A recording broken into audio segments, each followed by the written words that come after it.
something less eloquent and more close to field work, I wanted to present some of the work we're currently doing in the excavations taking place at this moment in Ribe in Denmark, where we're trying 3D documentation and analysis to document the very complex stratigraphy of the site. Sometimes you also have to wait for the slide. Yes, here. So the excavation is conducted as part of the Northern Emporium project, which is directed by Søren Sindbæk at the Center for Urban Network Evolutions at the University of Aarhus, and founded by the Carlsberg Foundation. Still have to wait. Yes, and these are some of the members of the team. The excavation is conducted in collaboration with the museums of Southwest Jutland, with Morten Søse and with Klaus Verweile as excavation leader.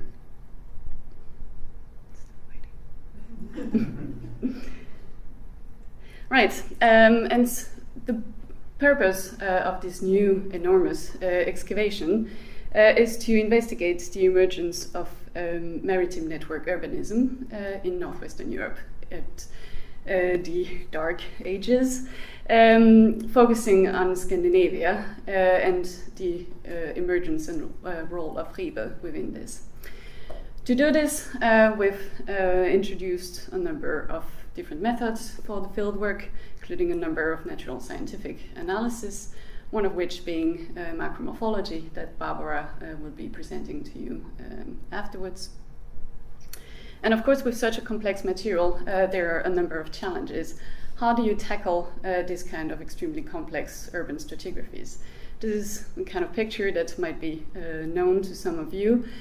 Indeed, for the early medieval towns in Western Europe, we are dealing with this kind of complex archaeological features that we try to understand both chronologically with succession of activities in time, but also horizontally looking at functional use of space. To do this, so we choose the single context method, well known again for urban excavations. As you would know, for those of you who've tried it, it looks very good on paper. When you have to actually do it in the field, it's not as easy as it appears. You have to take decision how to define your context, for example. Traditionally, and this is based on an example from an excavation conducted in Ribe in 1986, where they implemented for the first time the single context. Well, you document things 2 times 2-dimensionally, either horizontally, documenting in plan, drawing your layers one at a time, or reconstructing them in matrix afterwards to give the impression of the other 2-dimension. But that seems quite inadequate, thinking that, well, we're working 2 times 2-dimensionally for something that is essentially a 3-dimensional process. This is something we still tend to do in our own mind, combining the horizontal with the vertical and having this vision of stratigraphy in our mind. And we're trying to compensate for that, applying the 3D approach to this, following UrbNet's strategy of the high-definition archaeology, basically by augmenting the detail and the amount of data. We hope to create a more precise picture of things.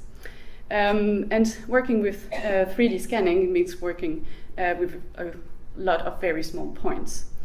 So this is the machine that we're actually using. It's the Trimble SX10. It's a nice little robot. Its head moves as well like this. And it combines a 3D laser scanner with a total station and 3 cameras. So that means that beside the scanning, it also georeferenced everything that you're doing in the field. That's brilliant. So the working process in the field, where we start as usual, registering your context using the total station, that's business as usual. And then we proceed onto the scanning. So it actually doesn't take as much time as you might think. This is just one example, just a little layer here. About 35,000 points for this one, and it takes about 2 minutes to produce the scan, including pictures of it. So it actually goes pretty quickly. And then we have a surface model of the layers. After that comes the treatment phase, where we have to edit the layers in the van, trying to define the layers more exactly. And that's also the next kind of reconstruction process, where we would like to reconstruct the 3 dimension of the layer, because as you could see here as well, that we're only modeling the surface, we would like to have a complete 3D form. And that we're going to do by using the bottom, the next layer in the stratigraphy, to reconstruct the bottom of the top layer. I can't really show you this at this moment because we started the excavation just a few months ago, so we need to go enough downwards to actually have the bottoms of them.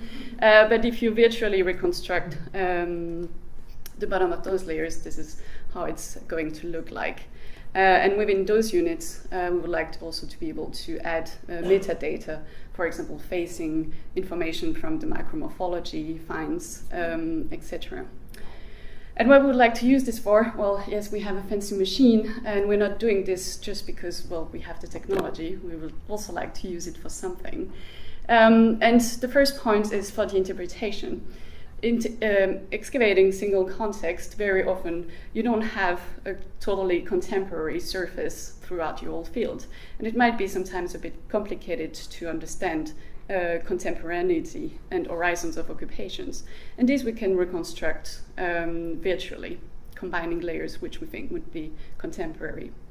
For dissemination, to try to make the public understand what it is that we are doing, working with stratigraphy is for the public very often a rather abstract concept. You get information from soil, you see houses in just a layer, a patch of soil. Perhaps trying to find something more dynamic within this. And also producing an archive, a digital archive, that we would be able to share with our colleagues, and presumably also be able to share and keep for the future. So I'm not sure this is that much of a vision. Dres, this is very hands-on, and this is just the work that we're doing at the moment. Yeah, thank you.